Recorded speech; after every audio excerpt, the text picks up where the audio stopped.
Welcome everybody.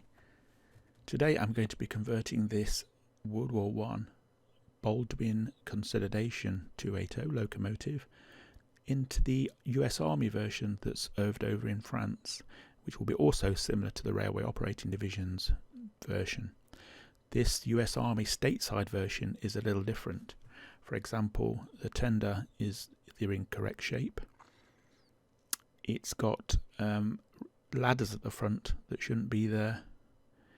It's got a light at the front that shouldn't be there, and it needs adding different couplings and also buffers.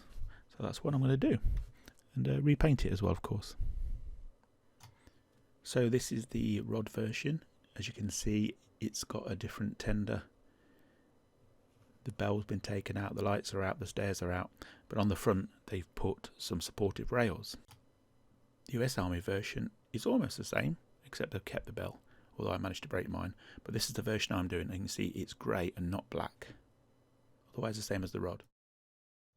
So after searching for absolutely ages and trying out a couple of other tenders, I finally got an American HO tender that's the right length, the full size height right the way across, just like the World War I version, but it does need some minor modifications. As you can see, there's far too many rivet marks on it, and it's also got the wrong coil well, and also the attachment where the cables will need to plug in to the sockets on the tender from the loco. Okay, so I've had to cut a hole out the new tender on the right to make way for where there's like the little plugs that the wires from the locomotive go into, and then I'll backfill the top area so it should hopefully all fit when it's done. Okay, so the first fit's gone quite well. It is the right length now, and it's going to fit nicely. As you can see, there's two sets of steps at the front, so one of those has got to go. There's no buffers yet. Couplings are wrong, and you can't see it, but there's a well in the top that's got to be filled in, otherwise you can just see the contents of the tender. But I'm going to do that next. So this is the top view.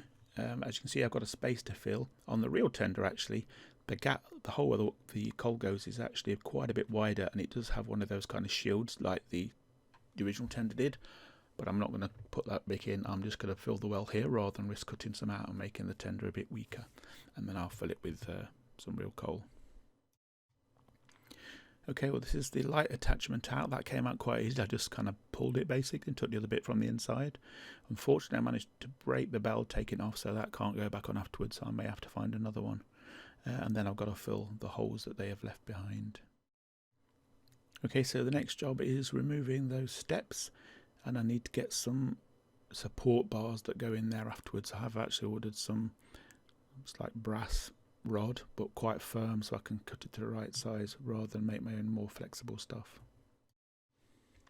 This is the stuff I'm using to fill these holes. The plastic putty is quite good, and I use it with the kind of tanks and other vehicles, motor ambulances and whatever. Masking is one of my least favourite jobs, but it has to be done. I bought a tub recently of all sorts of different sizes of tape, and they're really useful for jobs like this because it saves you having to cut so much of the tape up before you get the right shape. Well, it's still drying, but I've made a little well to put all the coal in, and once it's dried, I've sprayed the outside. I'm going to put some coal in and then seal it with some PVA. And so this is the rod that I'm using to make the front supports. I just kind of measured them by hand, and I'll cut them and then spray them with everything else. Well, it's pretty breezy outside, so I've got this little upturned bin that I'm going to spray into, mast off those bits that need to go, and I'm just going to do several coats of the grey until it looks, well, okay for me. Okay, so that's some real coal in there with some PVA water and a tiny bit of washing up liquid. When it's all dry, you should hopefully just see the coal, and it should look okay.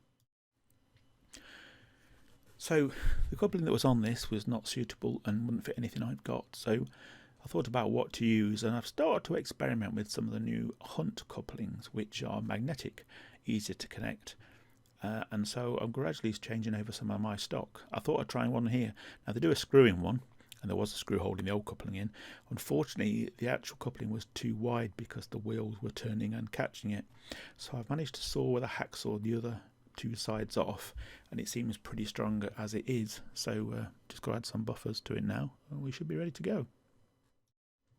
I've also added some of these hunt couplings to my RE Models centenary set, which is the American Army World War I set of 3 wagons I've got, rather than use the Rocco style couplings that came with them.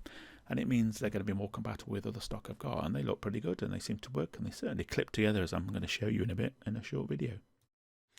So here is the pretty much completed version in all her glory. I've still got to paint the cab windows. See, the window frames are still black. I've got to find a replacement valve, but otherwise she is now in US Army spec for serving in the European theatre in France. As you can see for the last pictures, I've also put buffers on the front and on the back now, so she's all ready to roll. So let me show you a little video of her moving.